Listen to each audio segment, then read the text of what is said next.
초겨울 비가 쏟아지는 저녁, 여회장 윤정이는 오래된 골목에서 꺼림칙한 낯설음을 느낀다. 그때 비에 젖은 한 소녀가 리어카를 끌다 쓰러진다. 윤정이가 다가가자 소녀는 천천히 고개를 들고 놀랍도록 익숙한 얼굴을 드러낸다. 정희는 그 자리에서 굳어버린다. 잃은 지 10년 된 딸 민서와 너무 닮아 있었다. 오늘의 이야기를 시작하기 전에 무료인 구독과 좋아요 한번 눌러주시면 건강과 행운이 늘 함께 하실 거예요. 보고 계신 지역을 댓글로 남겨주시면 따뜻하고 감사한 마음 전하겠습니다. 초겨울의 차가운 빗줄기가 도심 한복판을 무자비하게 적시고 있었다. 저녁 6시가 조금 넘은 시각, 퇴근 시간의 혼잡함은 이미 절정에 달해 있었고 사람들은 우산을 쓴 채 빠른 걸음으로 각자의 목적지를 향해 서둘렀다. 윤정이는 고급 외제차의 뒷좌석에 앉아 창밖을 바라보았다. 빗방울이 유리창을 타고 흘러내리는 모습을 멍하니 바라보던 그녀는 문득 운전기사에게 말했다. 여기서 내릴게요. 회장님, 아직 목적지까지 한참 남았는데요. 게다가 비도 이렇게 오는데. 운전기사 김 과장의 말에도 정희는 이미 안전벨트를 풀고 있었다. 그녀의 목소리는 여느 때처럼 단호했다. 괜찮아요. 걸어가고 싶어요. 차는 먼저 돌아가세요. 차에서 내린 정희는 우산도 챙기지 않은 채 골목길로 들어섰다. 고급 맞춤 정장이 순식간에 빗물에 젖어들었지만 그녀는 개의치 않았다. 아니, 오히려 차가운 빗물이 피부를 때리는 감각이 필요했다. 10년 동안 스스로를 마비시키며 살아온 그녀에게 이런 물리적 자극만이 자신이 아직 살아있다는 것을 느끼게 해주는 유일한 방법이었다. 좁은 골목길을 따라 걷던 정희는 문득 걸음을 멈췄다. 이상했다. 분명 처음 걷는 길인데 묘하게 낯익은 느낌이 들었다. 오래된 벽돌 건물들, 낡은 간판들, 골목 모퉁이의 작은 구멍가게. 모든 것이 낯설면서도 동시에 어딘가 익숙했다.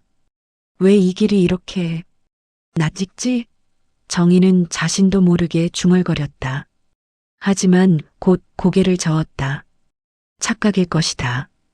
그저 오래된 골목들이 다 비슷비슷하게 보이는 것뿐이라고 스스로를 설득했다. 과거는 과거일 뿐이다. 그녀는 10년 동안 그렇게 살아왔다.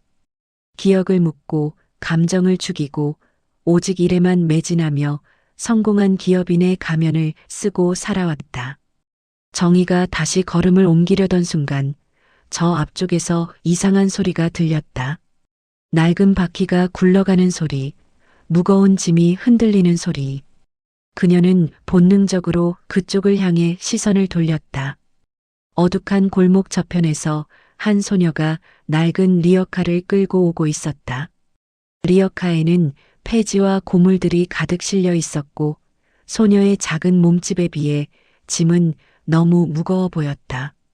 소녀는 비에 흠뻑 젖은 채 힘겹게 리어카를 끌며 비탈진 골목길을 오르고 있었다. 정희는 그 모습을 보며 가슴 한편이 먹먹해지는 것을 느꼈다. 저렇게 어린아이가 왜 이 시간에 혼자 저런 일을 하고 있는 걸까? 부모는 어디 있는 걸까? 하지만 정희는 곧 시선을 돌렸다. 자신의 일이 아니다.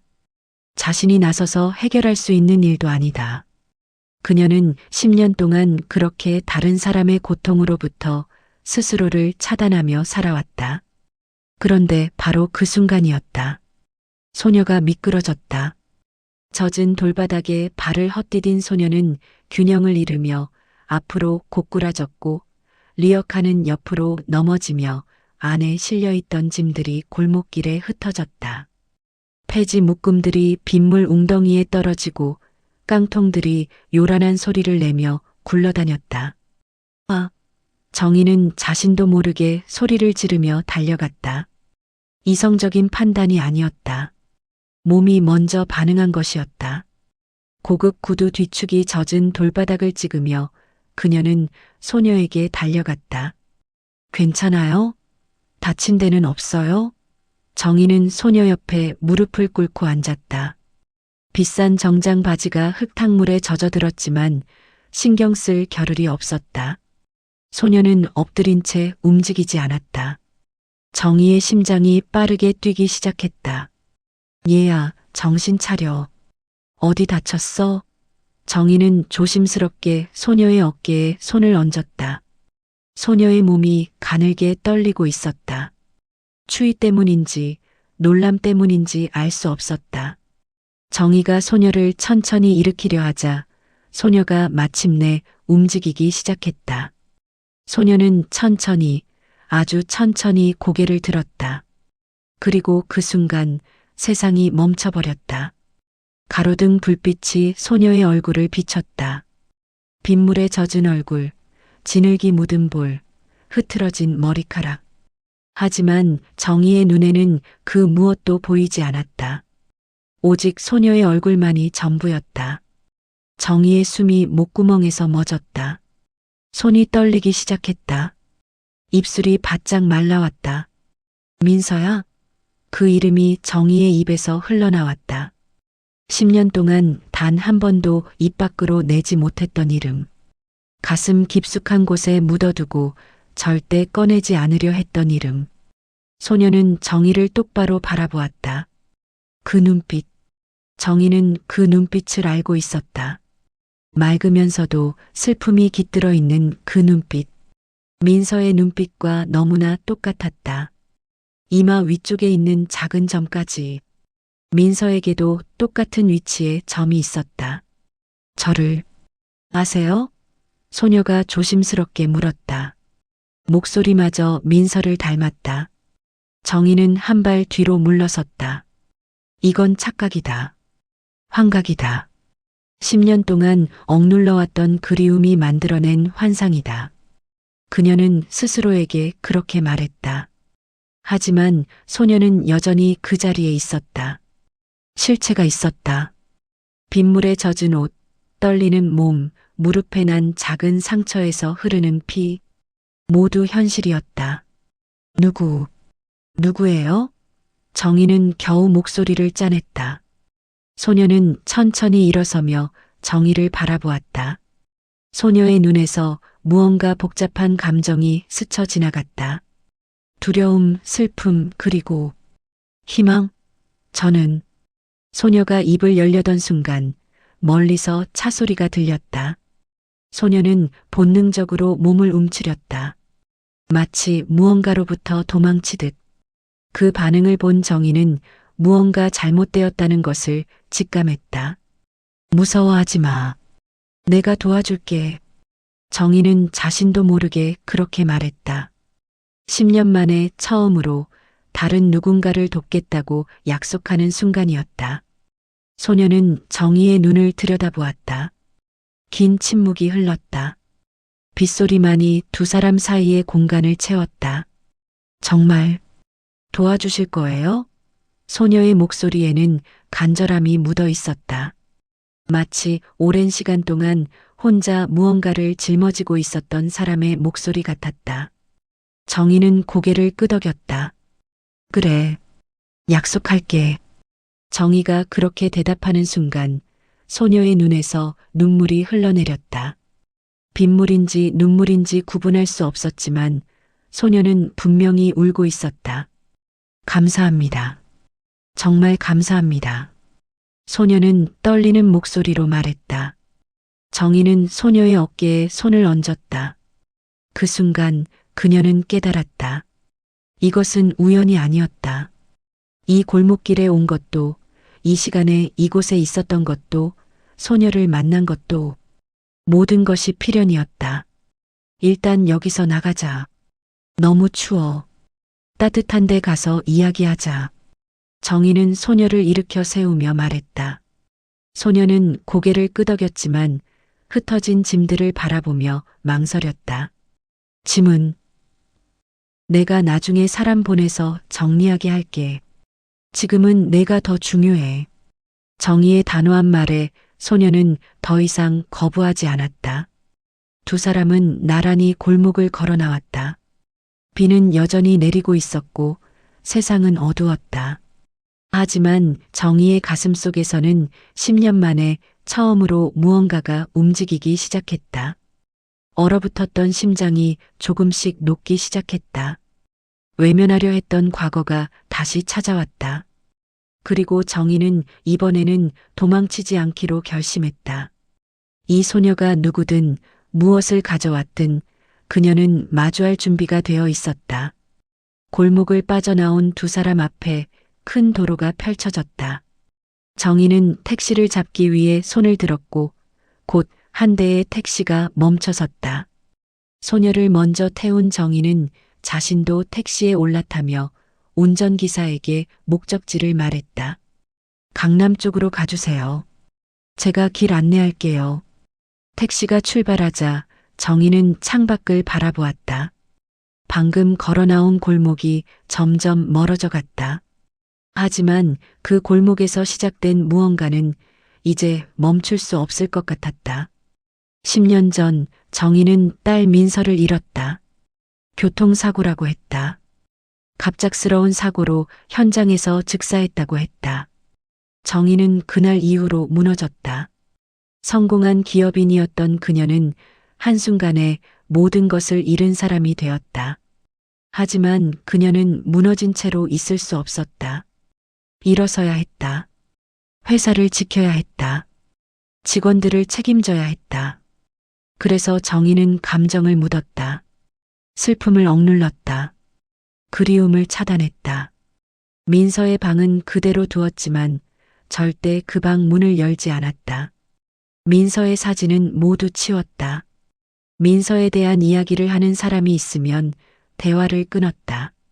그렇게 10년을 살아왔다. 하지만 오늘 그 모든 것이 무너져 내렸다. 택시 안에서 소녀를 힐끗 바라본 정희는 가슴이 먹먹해지는 것을 느꼈다. 소녀는 창밖을 바라보고 있었다.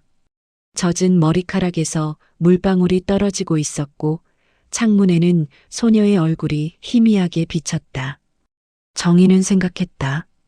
이 아이는 대체 누구일까? 왜 민서를 이렇게 닮았을까? 그리고 왜 나를 찾아온 걸까? 수많은 질문들이 머릿속을 맴돌았지만 정희는 묻지 않았다. 아직은 아니었다. 서두르지 말자. 천천히 하나씩 알아가자. 택시는 빗길을 달렸다. 도심의 불빛들이 젖은 유리창에 반사되어 흐릿하게 번졌다. 정희는 자신의 떨리는 손을 내려다보았다. 10년 만에 느끼는 두려움. 하지만 동시에 희망이기도 했다. 무언가가 시작되고 있었다. 긴 침묵이 끝나고 잠들어 있던 이야기가 깨어나고 있었다. 그리고 정희는 이번에는 끝까지 들을 준비가 되어 있었다. 택시가 멈춰선 곳은 화려한 강남 한복판이 아니었다. 정희는 조용한 주택가의 작은 카페 앞에서 내렸다. 이곳은 그녀가 가끔 혼자만의 시간이 필요할 때 찾아오는 곳이었다. 사람들의 눈에 띄지 않고 조용히 생각을 정리할 수 있는 공간.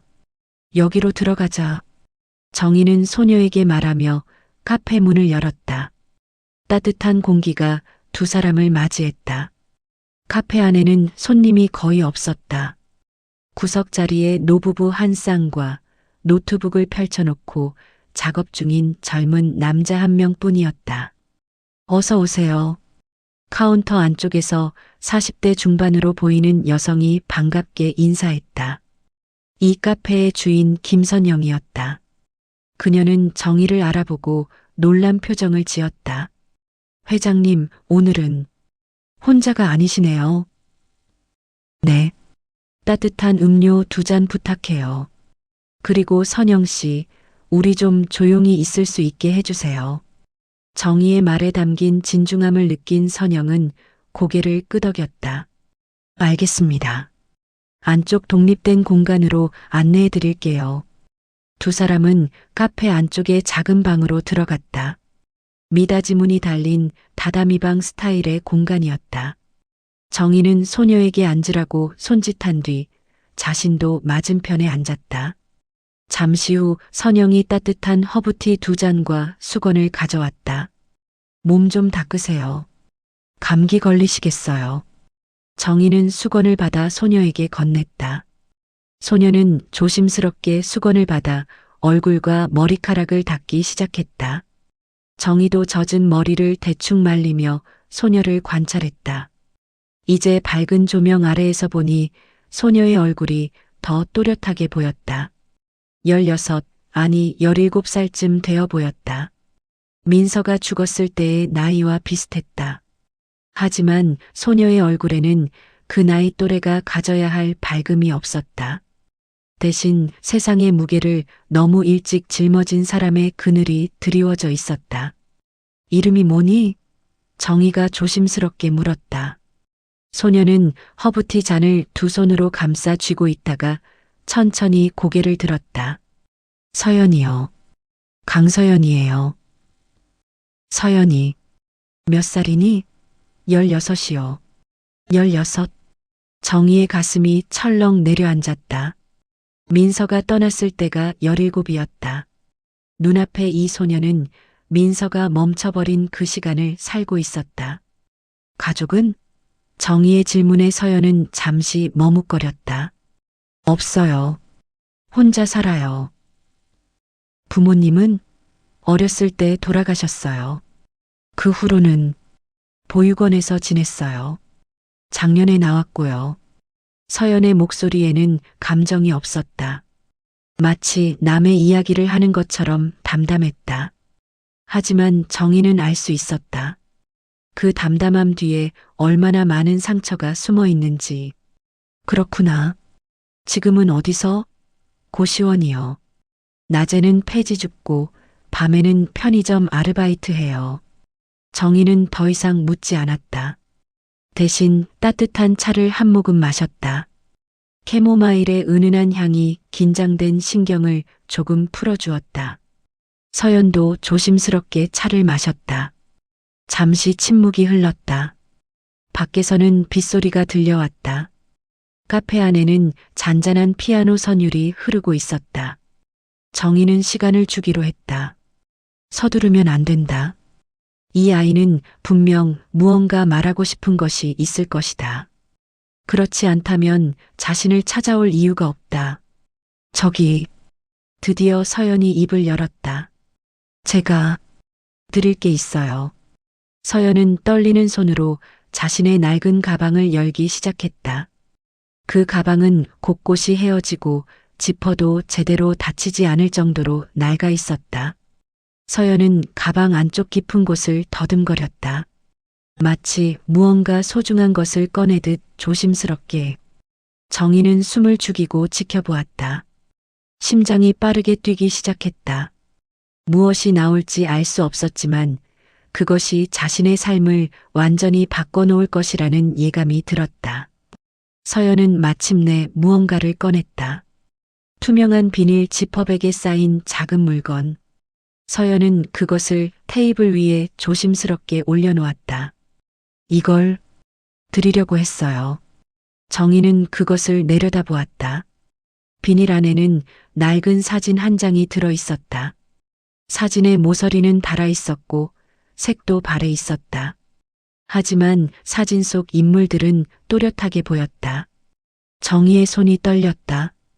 그녀는 천천히 비닐백을 들어 올렸다. 그리고 사진을 자세히 들여다보았다. 사진 속에는 2명의 소녀가 있었다. 한 명은 분명 민서였다. 12살쯤 되어 보이는 민서가 환하게 웃고 있었다. 그리고 민서 옆에는 더 어린 소녀가 서 있었다. 7, 8살쯤 되어 보이는 그 소녀는 민서의 팔을 꼭 붙잡고 있었다. 이건 정희의 목소리가 떨렸다. 그녀는 사진 속 어린 소녀를 다시 보고 눈앞에 서연을 보았다. 그렇다. 사진 속 어린 소녀가 바로 서연이었다. 언니, 민서 언니가 저한테 주신 거예요. 서연의 목소리도 떨리고 있었다. 민서가 너한테? 정희는 믿을 수 없다는 표정으로 서연을 바라보았다. 서연은 고개를 끄덕였다. 네. 저는 어렸을 때 보육원에서 지냈어요. 민서 언니도 그 보육원에서 봉사활동을 하러 오셨고요. 언니는 저를 많이 돌봐주셨어요. 언니가 오는 날이 제일 좋았어요. 정희는 사진을 꽉 움켜쥐었다. 민서가 보육원 봉사활동을 한 것은 알고 있었다. 중학교 때부터 꾸준히 했었다. 하지만 구체적으로 어떤 아이들을 만났는지, 어떤 관계를 맺었는지는 자세히 물어본 적이 없었다. 민서가 이 사진을 너한테 줬다고? 네. 언니가 고등학교에 올라가고 나서 봉사활동을 못 오게 됐을 때 마지막으로 오셔서 이 사진을 주셨어요. 서연아, 언니가 자주 못 와도 너 잊지 않을게. 이 사진 잘 간직하고 있어라고 하셨어요. 서연의 눈에 눈물이 고였다. 그게 제가 언니를 본 마지막이 아니었어요. 정희의 심장이 멎는 것 같았다. 무슨 말이니?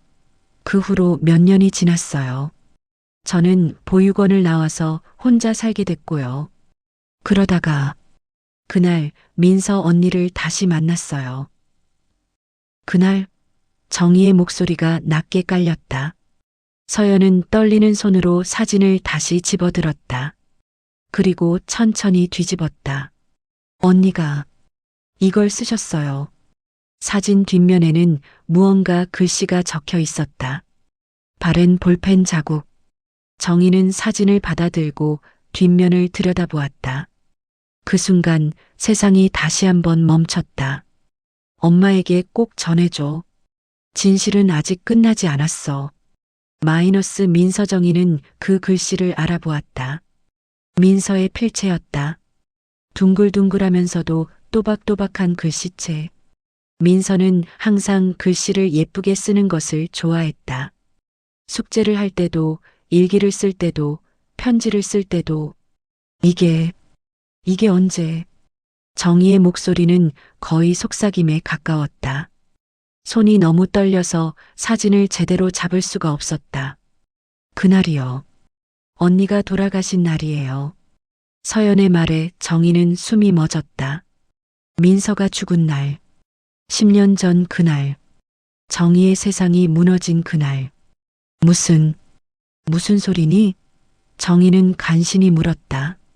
서연은 눈물을 닦으며 계속 말했다. 그날 저녁이었어요.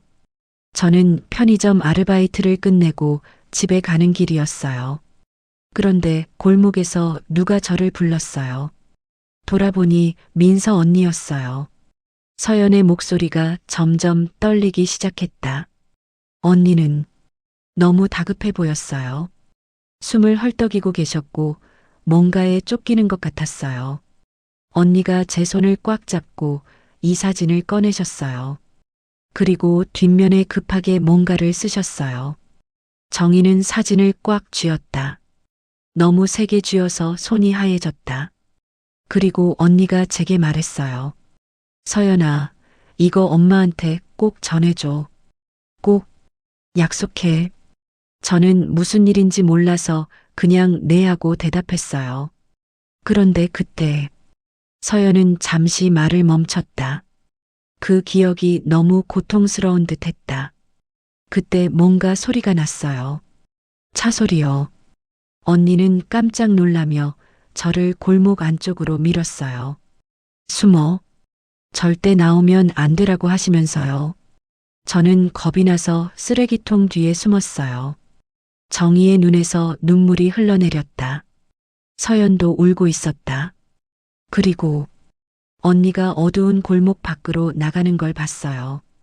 검은 차가 서 있었어요. 누군가 차에서 내렸어요. 언니와 그 사람이 뭐라고 얘기했는데 저는 너무 멀어서 잘 안 들렸어요. 그런데 갑자기 언니가 뛰기 시작했어요. 서연의 목소리가 완전히 부서졌다. 그 차가 언니를 쫓아갔어요. 저는 무서워서 움직일 수가 없었어요. 그냥 그 자리에서 떨고만 있었어요. 그리고 조금 뒤에 큰 소리가 났어요. 차가 뭔가를 들이받는 소리.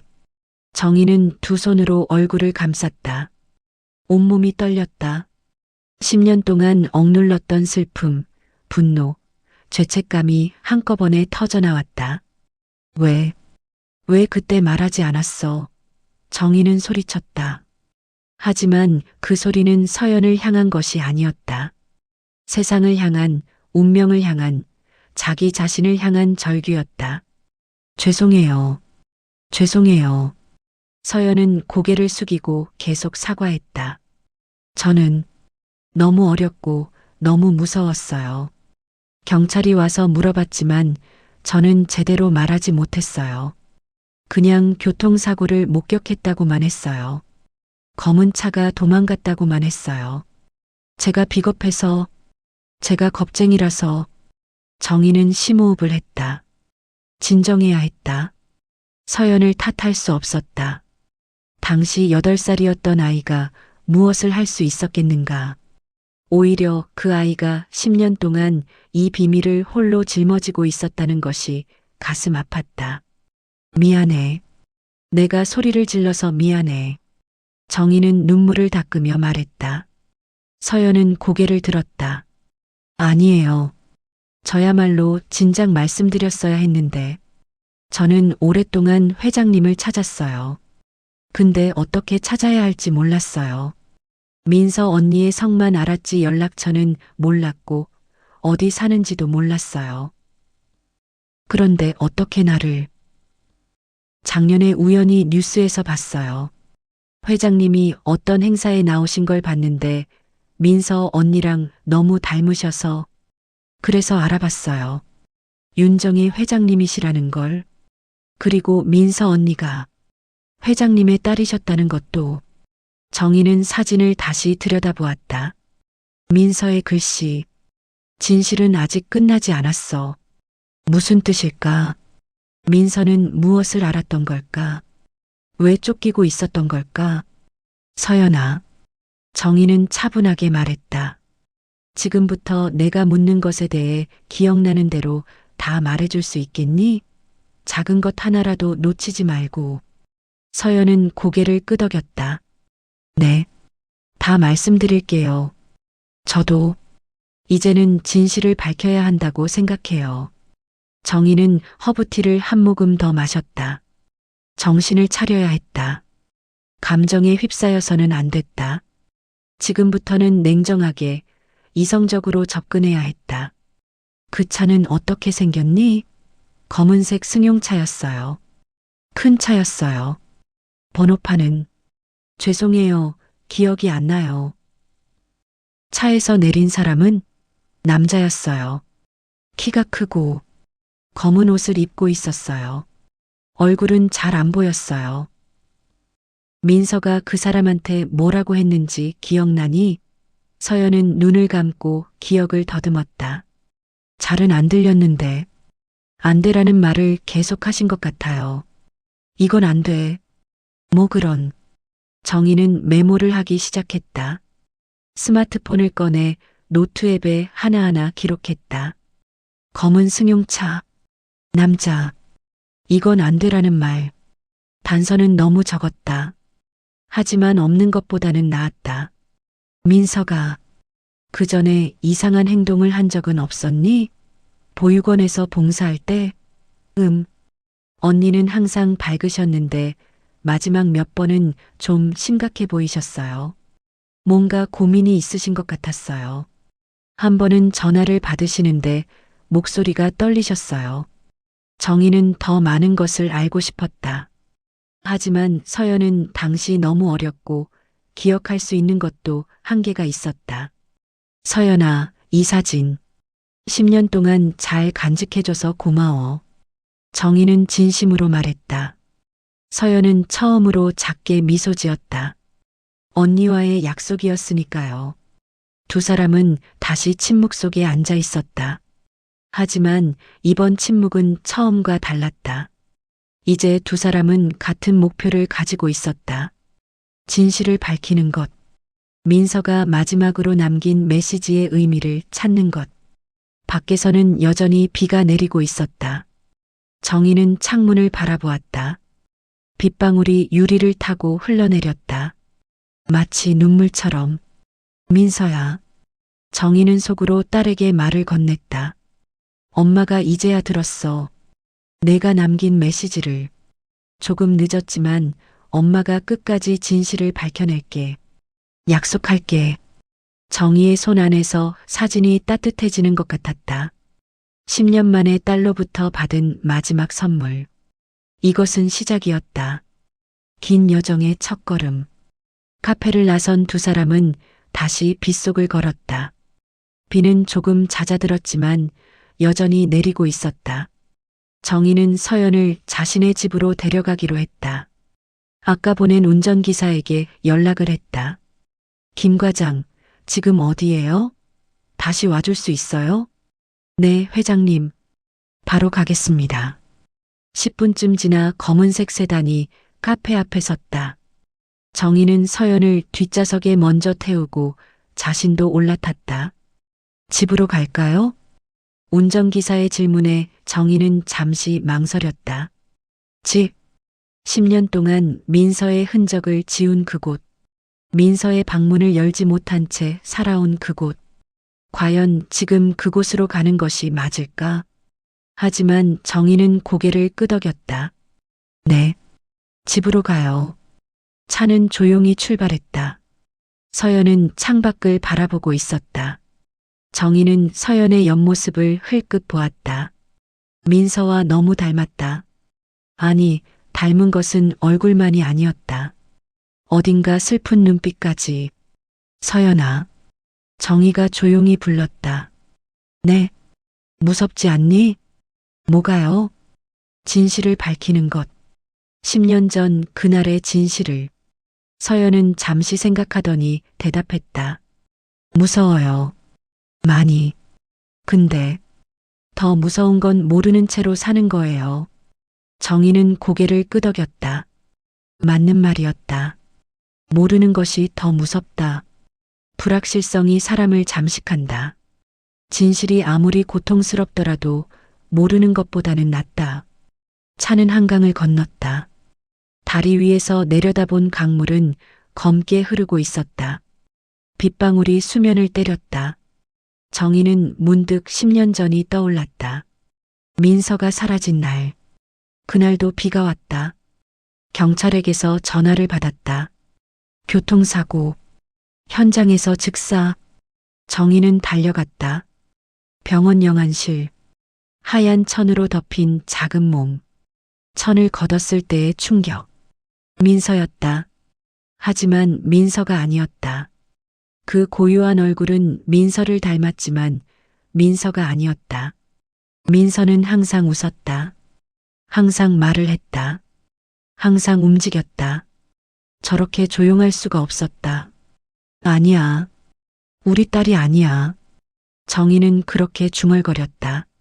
하지만 신호는 확인되었다. 민서가 맞았다. 지문, 소지품 모든 것이 민서를 가리켰다. 경찰은 말했다. 단순 교통사고, 과속 차량, 운전자는 도주, CCTV는 없는 골목, 목격자도 불분명. 사건은 미제로 남았다. 정희는 무너졌다. 장례식은 조용히 치러졌다. 정희는 눈물도 흘리지 않았다. 아니, 흘릴 수가 없었다. 뭔가 잘못되었다는 느낌. 이건 끝이 아니라는 직감. 하지만 증거가 없었다. 단서도 없었다. 그래서 정희는 묻었다. 모든 것을. 감정도 의심도 질문도. 그렇게 10년이 흘렀다. 회장님? 서연의 목소리에 정희는 정신을 차렸다. 응? 괜찮으세요? 얼굴이 안 좋으세요. 괜찮아. 그냥 생각이 많아서. 차는 어느새 정희의 집 앞에 도착해 있었다. 높은 담장으로 둘러싸인 2층 단독주택. 정희는 10년 전 민서와 함께 살던 이곳을 떠나지 못했다. 떠날 수가 없었다. 도착했습니다. 운전기사의 말에 정희는 차에서 내렸다. 서연도 따라 내렸다. 대문을 열고 들어서자 조용한 정원이 펼쳐졌다. 나무들이 빗물에 젖어 고개를 숙이고 있었다. 현관문을 열었다. 집안은 고요했다. 너무 고요했다. 정희는 신발을 벗으며 서연에게 말했다. 들어와. 편하게 있어. 서연은 조심스럽게 집 안으로 들어섰다. 넓은 거실, 깔끔한 인테리어. 하지만 어딘가 차가웠다.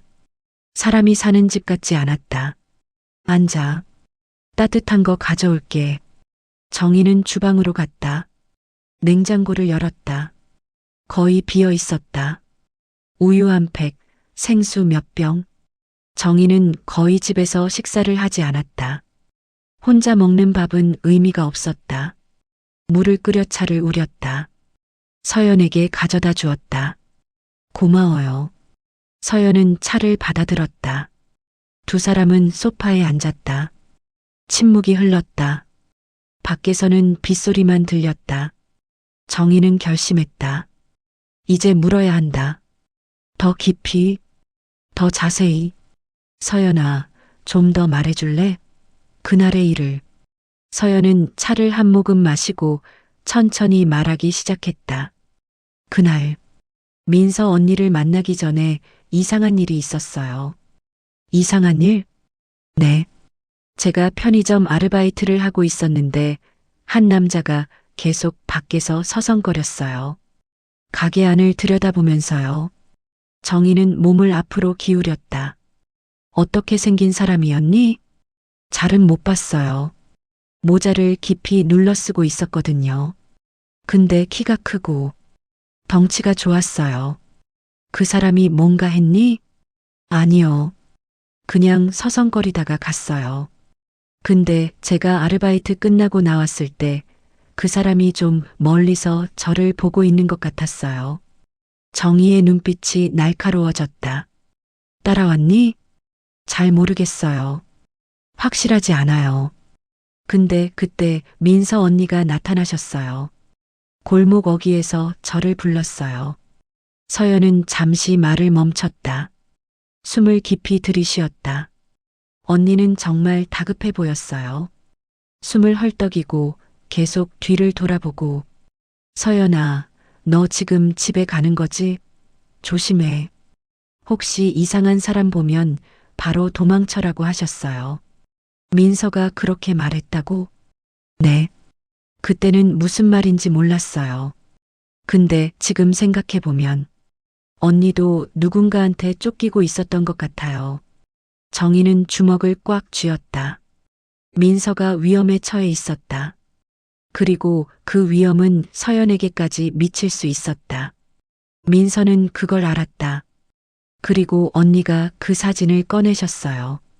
급하게 뭔가를 쓰시더니 제게 주셨어요. 엄마한테 꼭 전해줘. 약속해라고 하시면서 제 손을 꽉 잡으셨어요. 서연의 눈에 눈물이 고였다. 언니 손이 차가웠어요. 엄청 차가웠어요. 그리고 떨리고 있었어요. 정희도 눈물이 났다. 민서가 얼마나 무서웠을까? 얼마나 두려웠을까? 그 순간 민서는 무슨 생각을 했을까? 그때 차 소리가 났어요. 서연은 계속 말했다. 검은 차가 골목 입구에 섰어요. 언니는 깜짝 놀라며 저를 밀었어요. 숨어. 절대 나오지 마. 라고 소리치셨어요. 서연의 목소리가 떨렸다. 저는 쓰레기통 뒤로 숨었어요. 무서워서 온몸이 떨렸어요. 언니가 차 쪽으로 걸어가는 게 보였어요. 그 다음은 차에서 남자가 내렸어요. 한 명인지 두 명인지 잘 기억이 안 나요. 언니와 얘기를 했어요. 목소리가 들렸는데 서연은 눈을 감았다. 남자가 왜 말했어라고 했어요. 언니는 안 말했어. 아무한테도 안 말했어라고 하셨어요. 그러자 남자가 거짓말하지 마. 내가 말했다는 거 다 알아라고 했어요. 정희는 숨을 죽였다. 언니가 울먹이며 정말 안 했어. 믿어줘라고 했어요. 근데 남자는 이미 늦었어. 넌 너무 많이 알아버렸어라고 했어요. 그 다음은 언니가 갑자기 뛰기 시작했어요. 골목 반대편으로요. 남자가 소리를 질렀어요. 잡아. 같은 말이었어요. 차가 움직였어요. 언니를 쫓아서요. 서연은 온몸을 떨었다. 저는 그냥 숨어 있었어요. 나가야 하는데, 소리쳐야 하는데, 몸이 안 움직였어요. 너무 무서웠어요. 괜찮아. 내 잘못이 아니야. 정희는 서연의 손을 잡았다.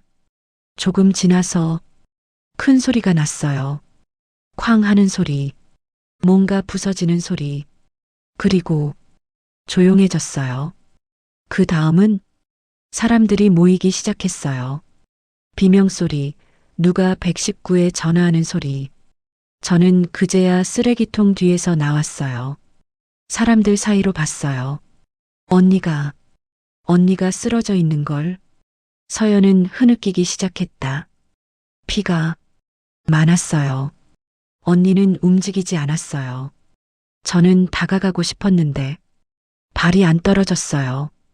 그냥 그 자리에 서서 울기만 했어요. 정희는 서연을 안았다.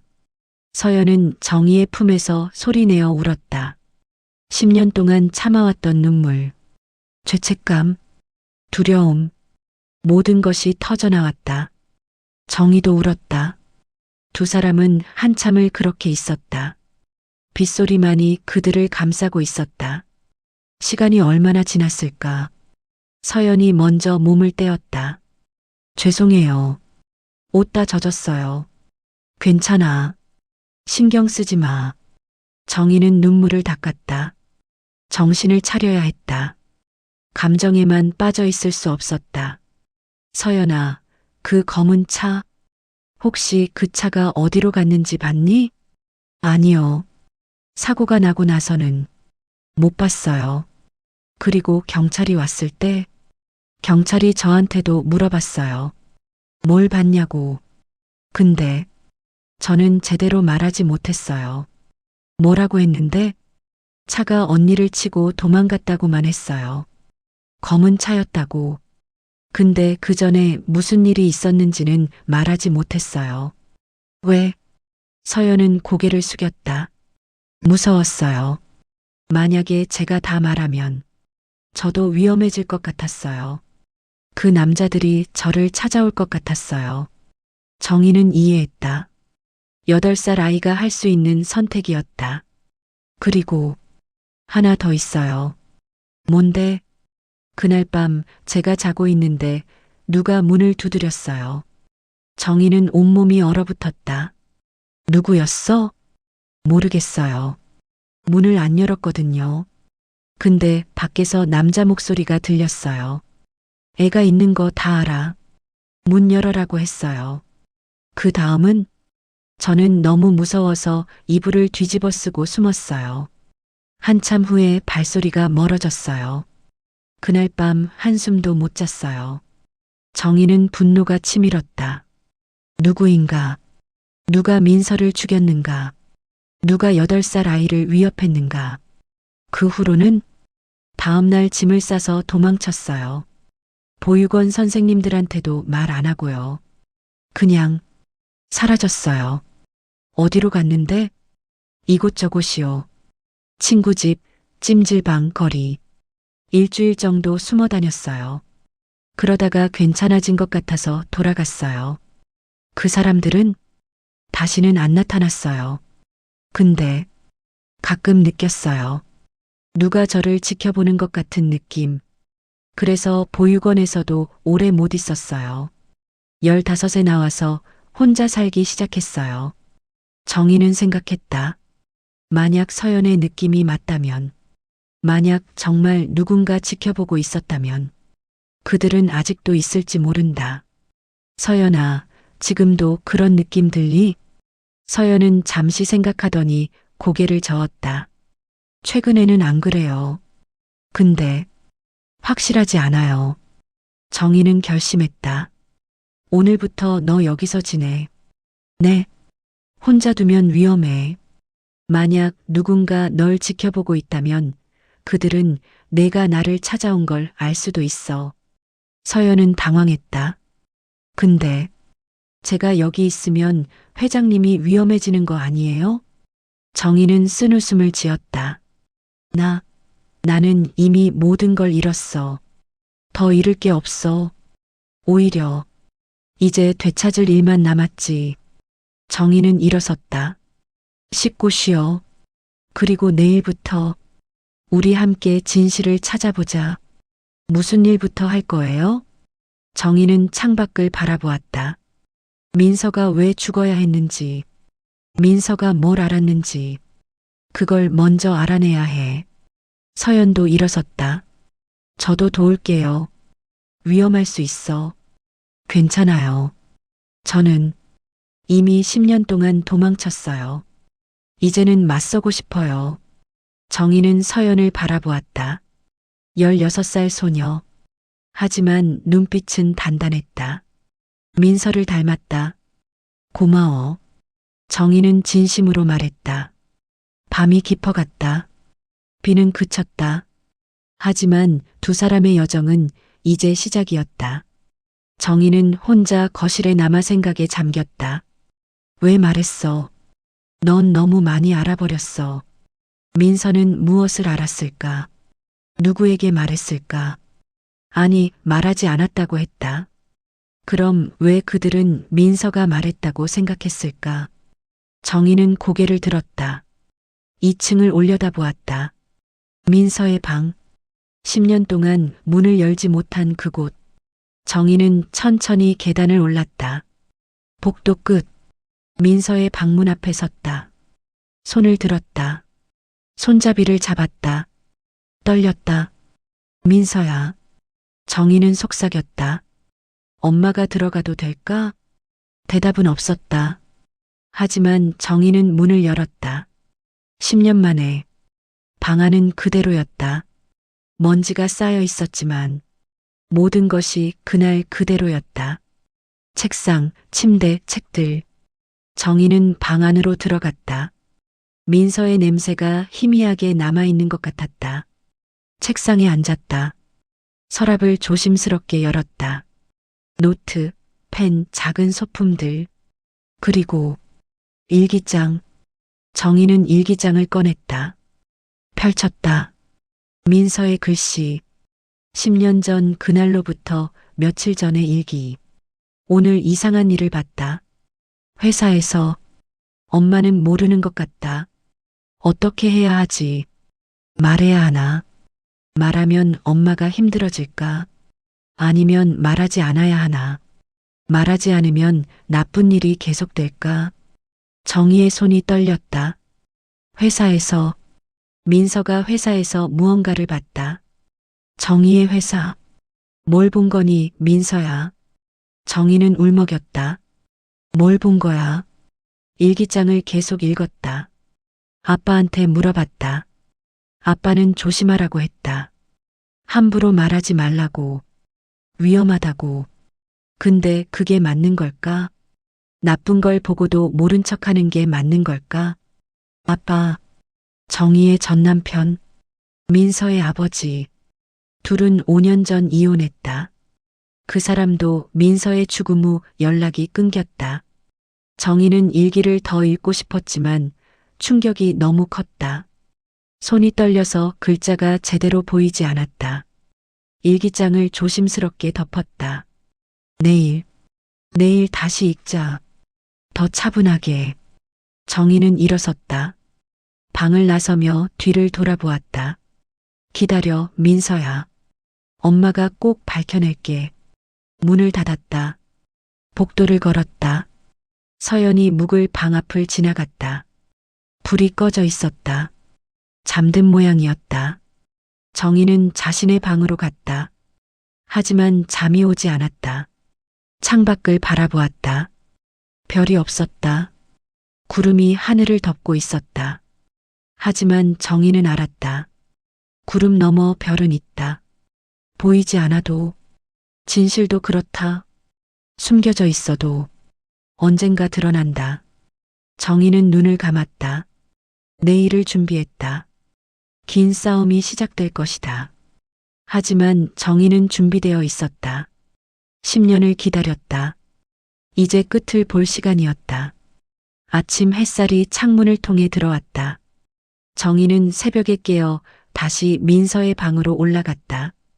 어젯밤 끝까지 읽지 못한 일기장. 더 이상 미룰 수 없었다. 민서의 책상 앞에 앉아 일기장을 펼쳤다. 페이지를 넘겼다. 민서의 고민이 점점 깊어지는 것이 보였다. 서류를 정리하다가 봤다. 특별 자문비라는 항목. 금액이 너무 컸다. 10억? 이게 뭘까? 궁금해서 강 부사장님 컴퓨터를 봤다. 비밀번호를 알아냈다. 생일이었다. 그리고 이메일을 봤다. 정희는 숨을 죽였다. 프로젝트 건으로 약속한 금액 송금 완료. 낙찰 확정되면 나머지도 보내드리겠습니다. 이게 무슨 뜻이지? 뇌물? 설마 우리 회사가? 페이지를 넘겼다. 강민수, 강 부사장님 이름이 계속 나온다. 이 사람이 주도한 것 같다. 엄마는 모르시는 것 같다. 어떻게 하지? 엄마한테 말하면 엄마가 충격받으실 것 같다. 회사도 위험해질 것 같다. 정희는 눈물을 닦았다.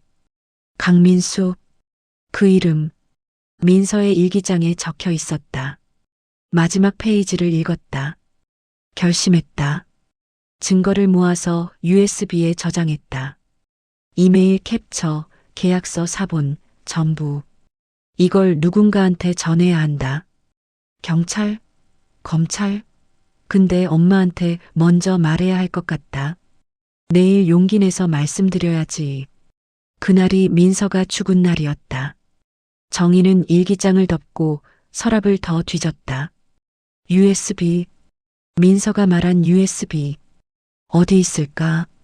서랍 깊숙한 곳을 더듬었다. 그때 손끝에 뭔가 닿았다. 작은 USB였다. 이거구나. 정희는 떨리는 손으로 USB를 꺼냈다. 노트북을 켰다. USB를 꽂았다. 파일이 여러 개 있었다. 이메일 스크린샷들, 계약서 사본들, 그리고 음성 파일 하나. 엄마에게. mp3. 정희는 재생 버튼을 눌렀다. 민서의 목소리가 흘러나왔다. 엄마, 이 파일을 듣는다면 내가 뭔가 위험한 걸 알게 된 거예요. 정희는 눈물이 쏟아졌다. 엄마, 미안해요. 제가 회사 일에 끼어든 것 같아요. 그날 서류 정리하다가 이상한 걸 봤어요. 계약서였는데 금액이 이상했어요. 너무 많았어요. 민서의 목소리가 떨렸다. 그래서 컴퓨터를 봤어요. 강민수 부사장님 컴퓨터요. 비밀번호를 알아냈어요. 그리고 이메일을 봤어요. 뇌물 얘기였어요. 프로젝트 A 낙찰을 위해 정부 관계자한테 돈을 보냈다고. 정희는 주먹을 쥐었다. 저는 어떻게 해야 할지 몰랐어요. 엄마한테 말하면 엄마가 힘들어할 것 같았어요. 아빠한테 물어봤어요. 아빠는 조심하라고 했어요. 말하지 말라고. 민서는 울먹였다. 근데 엄마, 저는 이게 나쁜 거라는 걸 알아요. 누군가는 알아야 해요. 그래서 제가 증거를 모았어요. 이메일 캡처, 계약서 사본. 다 이 USB에 있어요. 정희는 다른 파일들을 확인했다. 정말 있었다. 강민수의 이메일들, 수상한 계약서들, 모든 증거가. 엄마, 제가 만약 이걸 신고하면 회사가 어떻게 될까요? 엄마가 어떻게 될까요? 그게 무서워요. 하지만 모른 척하는 것도 무서워요. 민서의 목소리가 작아졌다. 엄마, 저 어떻게 해야 할까요? 내일 엄마한테 말씀드릴게요. 엄마가 어떻게 해야 할지 알려주실 거예요. 엄마를 믿어요.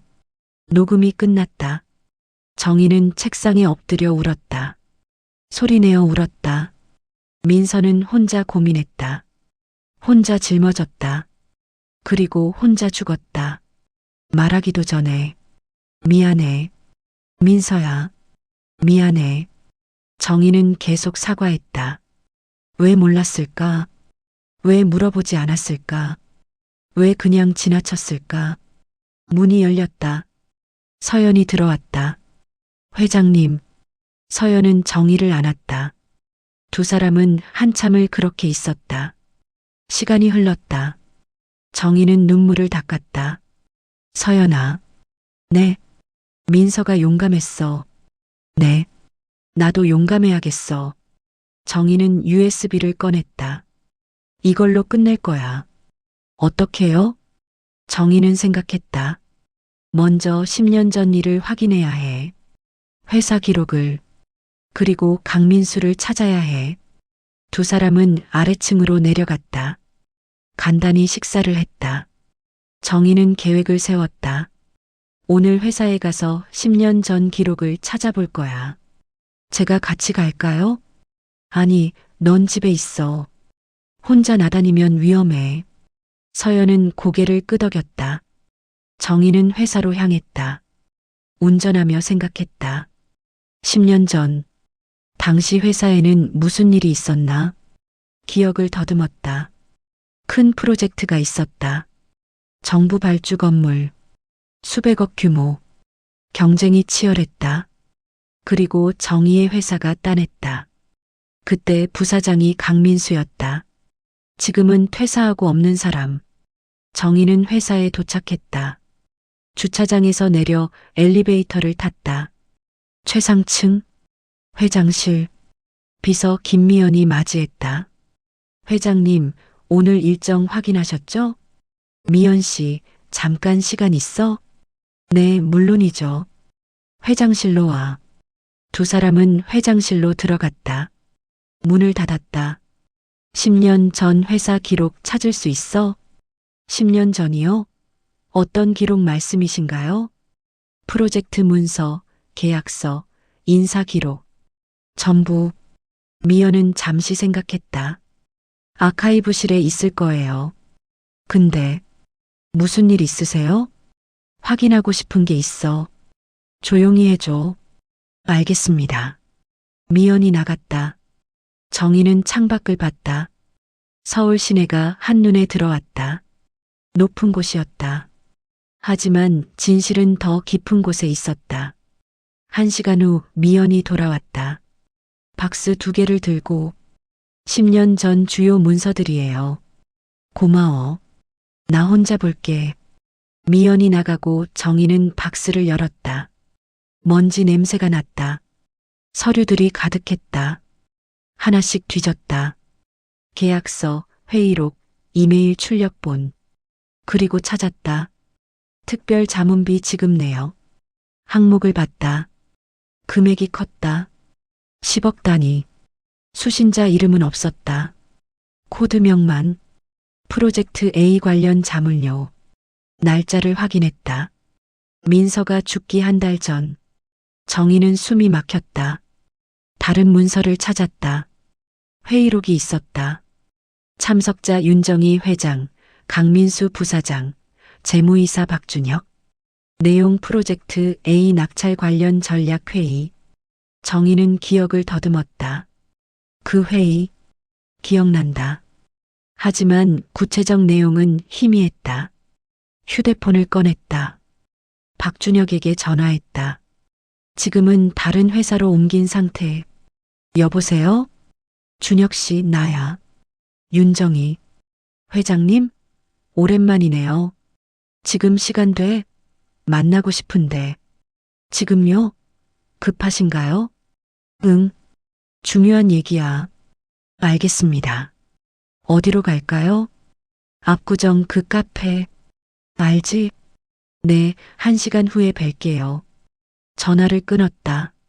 정희는 서류를 다시 챙겼다. 가방에 넣었다. 회사를 나섰다. 카페로 향했다. 박준혁은 이미 와 있었다. 40대 중반. 단정한 인상. 회장님, 앉아. 오래 기다렸어? 아니요, 방금 왔어요. 커피를 주문했다. 본론으로 들어갔다. 10년 전 얘기 좀 할게. 준혁의 표정이 굳었다. 10년 전이요? 프로젝트 A. 기억나지? 네. 그때 특별 자문비가 있었어. 10억? 준혁은 커피를 마셨다. 손이 떨렸다. 회장님, 그건 누구한테 준 거야? 진실을 말해줘. 준혁은 주변을 둘러봤다. 목소리를 낮췄다. 뇌물이었어요. 정희는 숨이 막혔다. 뇌물? 네. 정부 관계자한테요. 프로젝트 낙찰을 위해서. 누가 그랬어? 강민수 부사장님이요. 회장님 모르게. 정희는 주먹을 쥐었다. 나는 몰랐어. 진짜 몰랐어. 알아요. 회장님은 깨끗하셨죠. 그래서 강 부사장님이 비밀리에 진행했어요. 왜 나한테 말 안 했어? 준혁은 고개를 숙였다. 무서웠어요. 강 부사장님이 위협했거든요. 뭐라고? 입 다물라고. 안 그러면 나도 같이 엮인다고. 제 커리어도 끝난다고. 정희는 숨을 깊이 들이쉬었다. 민서가 그걸 알았구나. 그런 것 같아요. 민서가 그날 회사에 왔었잖아요. 방학 때 서류 정리 도와준다고. 정희는 기억했다. 맞다. 민서가 여름방학에 회사에 왔었다. 민서가 뭘 봤을까? 아마 제 컴퓨터나 강 부사장님 컴퓨터에 접근했을 수도. 그 시기에 민서가 사무실을 혼자 돌아다닌 적이 있었거든요. 정희는 일어섰다. 강민수 지금 어디 있어? 모르겠어요. 퇴사하고 연락 끊겼어요. 소문으로는 해외에 있다고. 찾아야 해. 회장님, 위험해요. 그 사람, 정말 위험한 사람이에요. 민서가 죽은 것도. 준혁은 말을 멈췄다. 하지만 그 의미는 명확했다. 그 사람이 민서를. 확실하지 않아요. 하지만 가능성은 있어요. 정희는 떨렸다. 분노로, 슬픔으로. 준혁 씨, 이거 증언해 줄 수 있어? 네. 경찰한테, 검찰한테. 강민수가 뇌물 준 거. 준혁은 망설였다. 저도 같이 처벌받을 수 있어요. 그래도. 준혁은 한참을 생각했다. 알겠습니다. 하겠습니다. 이제는 바로 잡아야죠. 고마워. 정희는 카페를 나섰다. 차에 올랐다. 핸들을 잡았다. 손이 떨렸다. 강민수. 그 이름. 10년 전 자신의 오른팔이었던 사람. 믿었던 사람. 딸을 죽인 사람. 휴대폰을 꺼냈다. 사설 탐정을 불렀다. 예전에 거래처 조사 때 쓴 사람. 여보세요, 탐정님? 사람 찾아야 해요. 강민수라는 사람. 알겠습니다. 정보 주시면 찾아볼게요. 정보를 보냈다. 생년월일, 마지막 알려진 주소. 그리고 정희는 결심했다. 경찰에 가자. USB를 제출하자. 민서가 모은 증거들을. 집으로 돌아왔다. 서연이 거실에 있었다. TV를 보고 있었다. 어떻게 됐어요? 정희는 소파에 앉았다. 모든 걸 말해줬다. 일기장, USB, 강민수, 박준혁의 증언. 서연은 놀란 표정이었다. 그럼 그 강민수라는 사람이 민서 언니를. 아마도. 확실하지 않지만 가능성이 높아. 찾으면 어떻게 하실 거예요? 경찰에 맡길 거야. 민서가 모은 증거와 함께. 그때 정희의 휴대폰이 울렸다. 모르는 번호. 여보세요? 윤정희 회장님 맞습니까? 그런데요? 형사 이진우입니다. 10년 전 따님 사건 재조사 중입니다. 정희는 심장이 빨리 뛰었다. 재조사요? 네. 최근 새로운 단서가 나왔습니다. 내일 오전에 뵐 수 있을까요? 물론이죠. 제가 경찰서로 갈게요. 감사합니다. 내일 10시에 봅시다. 전화가 끊겼다. 정희는 서연을 봤다. 경찰이 재조사한대. 어떻게 된 거예요? 모르겠어. 내일 가봐야 알 것 같아. 그날 저녁 두 사람은 조용히 식사를 했다. 정희는 서연에게 물었다. 너 오늘 뭐 했어? 검정고시 공부했어요. 회장님이 책 사주신 거. 잘했네. 회장님, 제가 여기 계속 있어도 돼요? 당연하지. 내가 원하는 만큼. 서연은 미소 지었다. 식사 후 정희는 다시 민서 방으로 갔다. USB를 챙겼다. 일기장도 내일 경찰에 전부 제출할 것이다. 방을 나서며 민서 사진을 봤다. 책상 위에 놓인 작은 액자. 웃고 있는 민서. 내일 시작이야, 민서야.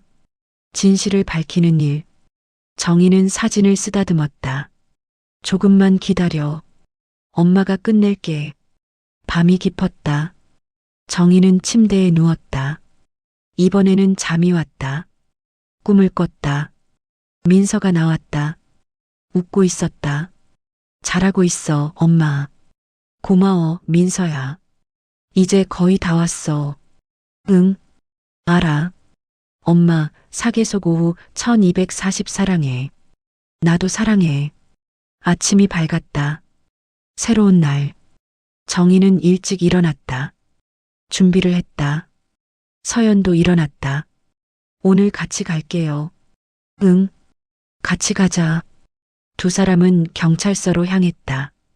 드디어 10년 만에 진실을 밝힐 시간이 왔다. 경찰서 주차장에 차를 세웠다. 정희와 서연은 나란히 건물로 들어갔다. 접수대에서 형사 이진우를 찾았다. 잠시 후 30대 후반의 남자가 나타났다. 윤정희 회장님이시죠? 형사 이진우입니다. 만나서 반갑습니다. 이쪽으로 오시죠. 조사실로 안내되었다. 세 사람이 앉았다. 먼저 재조사를 시작하게 된 배경을 말씀드리겠습니다. 형사는 파일을 펼쳤다. 한 달 전 익명 제보가 들어왔습니다. 10년 전 민서 양 사건이 단순 사고가 아닐 수 있다는 내용이었습니다. 누가 제보했나요? 익명이라 확인이 어렵습니다. 하지만 내용이 구체적이었습니다. 당시 목격자가 있었다는 것, 검은 차량이 고의로 민서 양을 쫓았다는 것. 정희는 서연을 봤다. 서연이 고개를 끄덕였다. 제가 목격자입니다. 형사는 놀란 표정이었다. 당신이요? 네. 제가 그날 봤어요. 서연은 10년 전 그날의 일을 다시 한번 진술했다. 형사는 꼼꼼히 기록했다. 왜 그때 제대로 진술하지 않으셨습니까? 무서웠어요. 저는 당시 8살이었고 그 사람들이 저를 찾아올까봐. 형사는 고개를 끄덕였다. 이해합니다. 그런데 익명 제보자는 당신이 아니군요? 아니요. 저는 제보하지 않았어요. 그럼 누가? 형사는 잠시 생각했다. 아무튼 재조사를 진행하고 있습니다. 당시 현장 주변을 다시 조사했고 몇 가지 새로운 사실을 발견했습니다. 뭔가요? 당시 CCTV가 없다고 보고되었는데 인근 건물의 CCTV가 골목 입구 일부를 찍고 있었습니다. 10년이 지났지만 건물주가 보관하고 있었습니다. 정희는 몸을 앞으로 기울였다. 거기 뭐가 나왔나요? 검은색 대형 세단이 골목으로 들어가는 게 찍혔습니다. 번호판은 일부만 보입니다. 하지만 추적 가능합니다. 추적했나요? 진행 중입니다. 시간이 좀 걸립니다. 정희는 가방에서 USB를 꺼냈다. 이것도 드릴게요. 이게 뭡니까? 민서가 남긴 증거입니다. 형사는 USB를 받았다. 무슨 증거죠? 뇌물 관련 증거입니다. 제 회사 부사장이었던 강민수라는 사람이 정부 프로젝트 낙찰을 위해 뇌물을 줬습니다. 민서가 그걸 알게 되었고 증거를 모았습니다. 그리고 죽었습니다. 형사의 표정이 진지해졌다. 강민수가 민서 양을 죽였다는 겁니까? 확실하지 않습니다. 하지만 가능성이 있습니다. 민서를 쫓던 사람들이 강민수와 연관되어 있을 수 있습니다. 형사는 USB를 컴퓨터에 꽂았다. 파일들을 확인했다. 표정이 점점 심각해졌다. 이건 중대한 증거네요. 그렇죠? 네. 이걸로 강민수 씨를 수배할 수 있겠습니다. 혹시 현재 소재 아십니까? 찾고 있습니다. 사설 탐정을 고용했어요. 알겠습니다. 저희도 찾아보겠습니다. 회장님, 이 증거 제출해 주셔서 감사합니다. 당연한 일입니다. 형사는 서연을 봤다. 당신도 공식 진술서를 작성해 주셔야 합니다. 시간 괜찮으시죠? 네, 괜찮아요. 1시간 후 모든 절차가 끝났다. 정희와 서연은 경찰서를 나섰다. 이제 끝난 건가요? 서연이 물었다. 아니, 이제 시작이야. 수사가 진행되어야 하고 강민수를 잡아야 하고 시간이 오래 걸릴까요? 아마도. 하지만 기다릴 거야. 10년을 기다렸는데 조금 더는 괜찮아.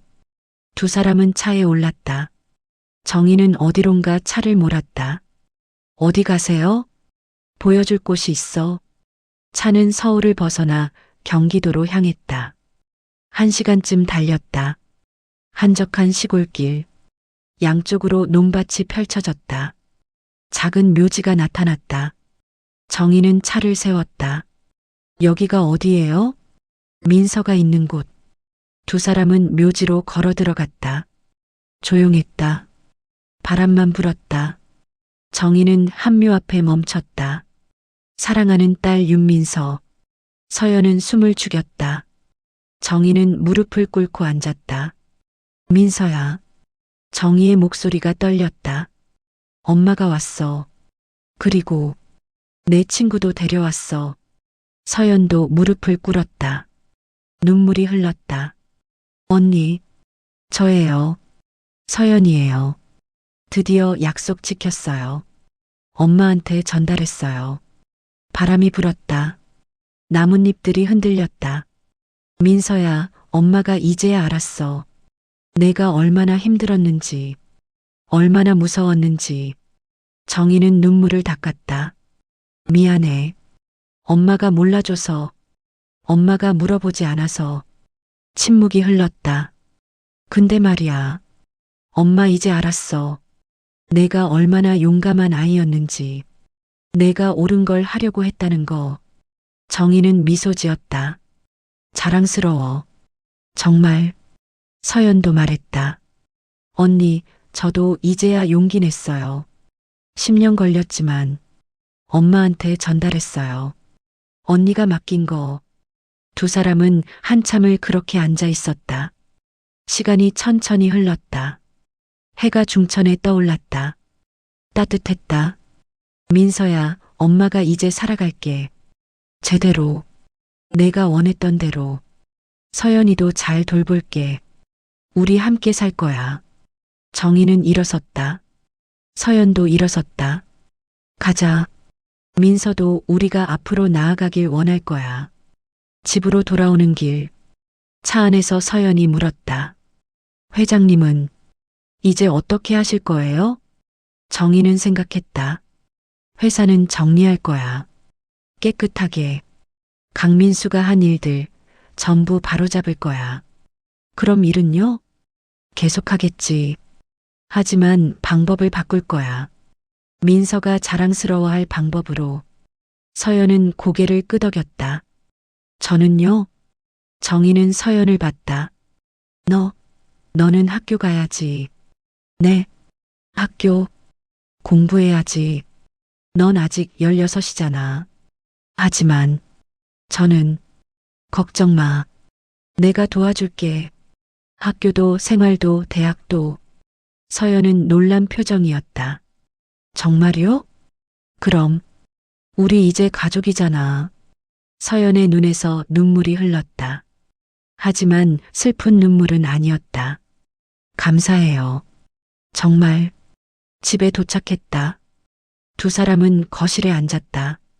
정희는 서연에게 물었다. 너 꿈이 뭐야? 꿈이요? 응. 하고 싶은 거.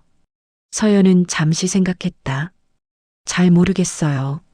생각해 본 적이 없어서. 그럼 이제부터 생각해봐. 천천히. 내가 하고 싶은 거, 내가 좋아하는 거. 서연은 고개를 끄덕였다. 그날 저녁 정희는 오랜만에 제대로 된 저녁을 차렸다. 서연과 함께 마트에 가서 장을 봤다. 신선한 채소, 고기, 과일. 집으로 돌아와 함께 요리했다. 이렇게 하는 거예요? 서연이 서툴게 당근을 썰었다. 그래, 잘하고 있어. 정희는 옆에서 지켜봤다. 오래간만에 느끼는 평화. 일상의 소중함. 식탁에 음식을 차렸다. 된장찌개, 불고기, 샐러드. 두 사람은 마주 앉았다. 잘 먹겠습니다. 그래, 많이 먹어. 식사하며 이런저런 얘기를 나눴다. 서연의 어린 시절 이야기, 보육원에서의 기억들, 정희도 자신의 이야기를 했다. 민서와의 추억들, 행복했던 순간들. 민서는 어떤 애였어요? 서연이 물었다. 정희는 미소 지었다. 밝았어. 항상 웃고, 노래도 잘 불렀고, 춤도. 저도 기억나요. 언니가 보육원에서 노래 불러줬던 거. 그랬구나. 네. 언니 목소리가 정말 예뻤어요. 두 사람은 민서를 추억했다. 슬프지 않았다. 따뜻했다. 식사를 마치고 설거지를 함께 했다. TV를 켰다. 영화가 하고 있었다. 코미디였다. 두 사람은 함께 웃었다.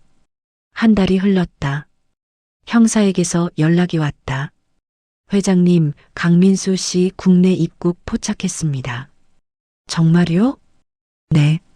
내일 체포 예정입니다. 알겠습니다. 전화를 끊었다. 정희는 서연에게 말했다. 강민수를 잡는데. 드디어. 응. 드디어. 다음 날 저녁 형사에게서 다시 연락이 왔다. 체포했습니다. 자백도 받았습니다. 뭐라고 했나요? 민서 양이 증거를 모은 걸 알았다고 합니다.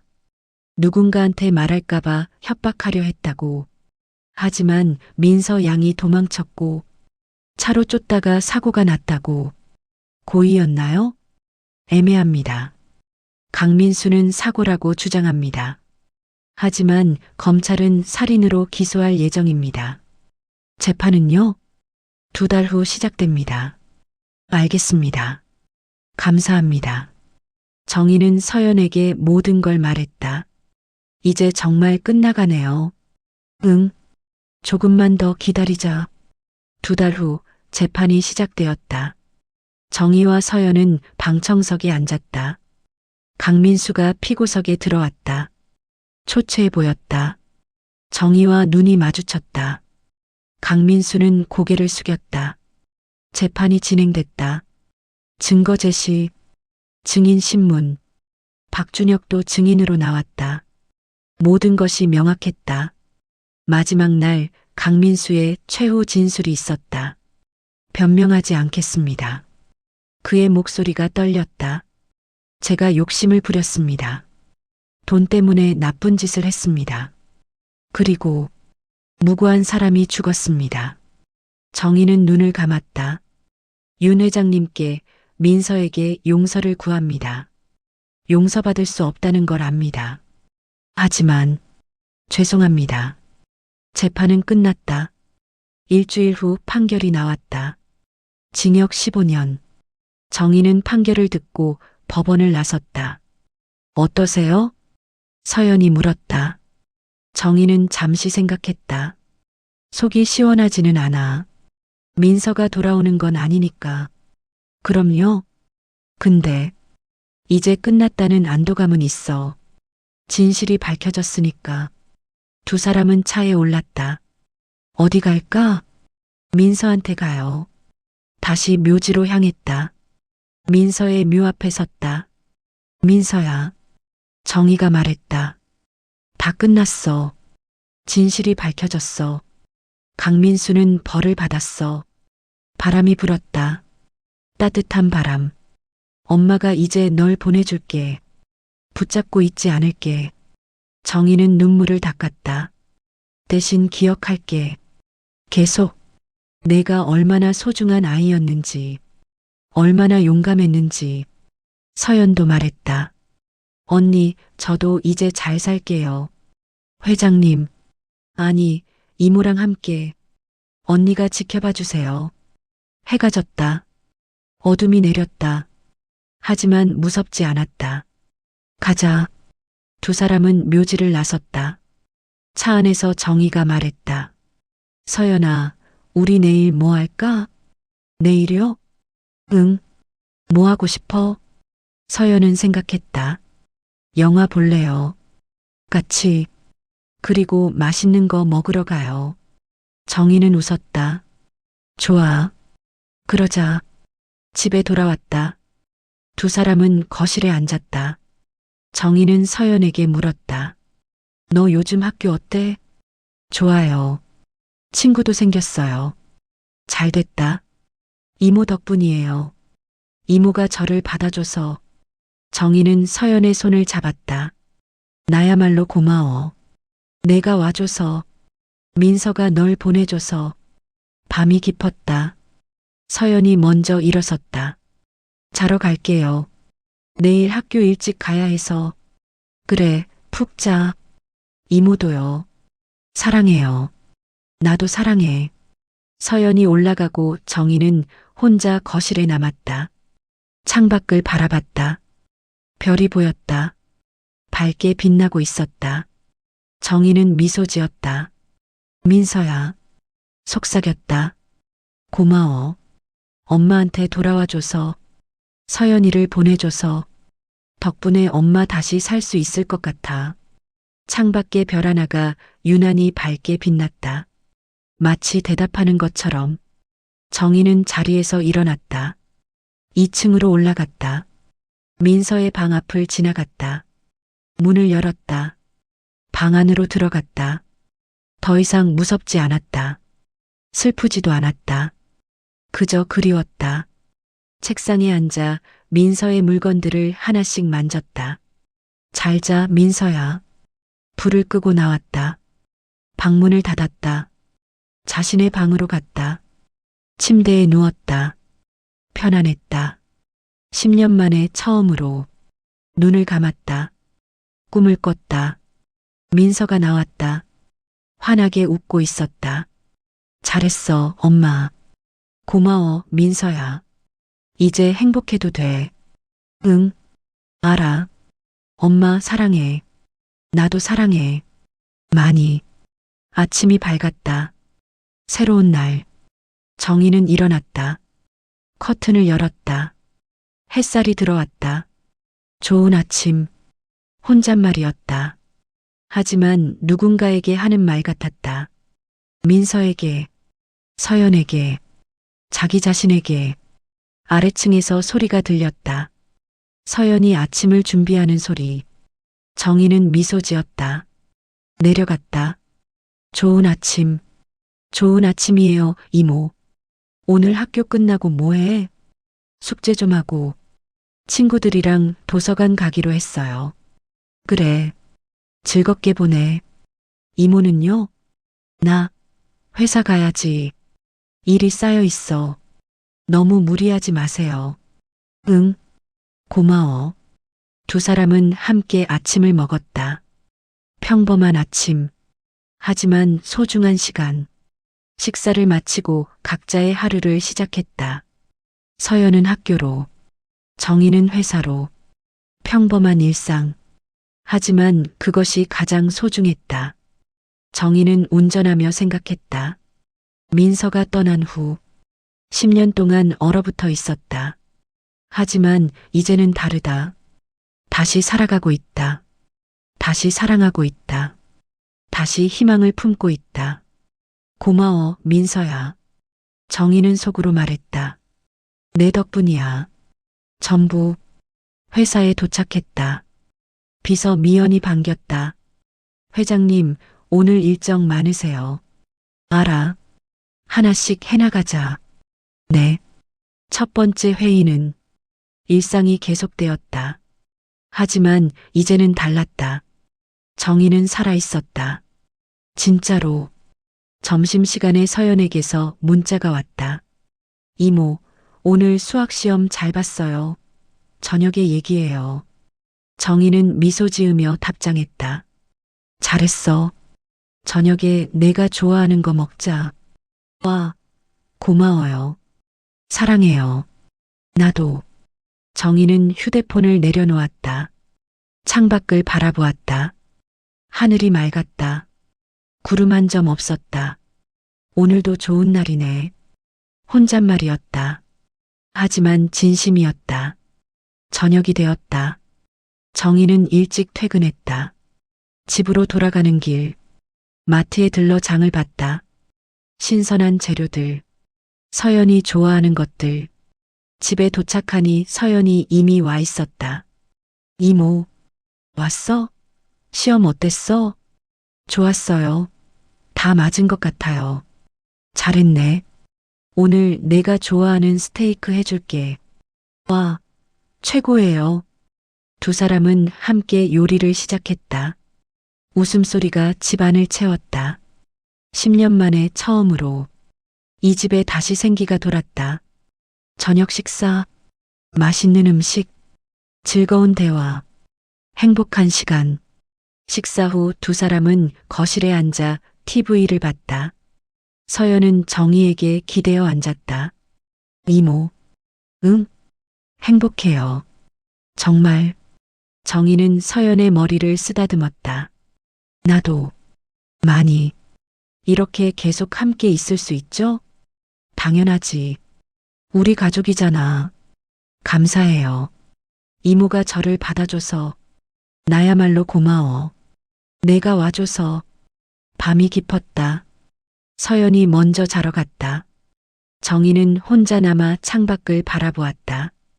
달이 떠 있었다. 보름달, 밝고 아름다웠다. 민서야. 정희는 달을 보며 속삭였다. 엄마 잘 살고 있어. 서연이랑 함께 내가 바랐던 대로. 달빛이 부드럽게 빛났다.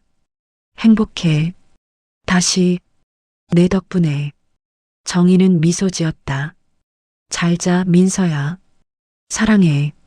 자리에서 일어났다. 불을 껐다. 계단을 올라갔다. 방으로 들어갔다. 침대에 누웠다. 편안한 잠이 찾아왔다. 꿈속에서 민서가 웃고 있었다. 잘 자, 엄마. 너도 잘 자, 민서야. 그렇게 하루가 끝났다. 그리고 내일이 시작될 것이다. 새로운 날들이 희망으로 가득한 정희와 서연의 이야기는 계속된다. 민서의 사랑 속에서 영원히.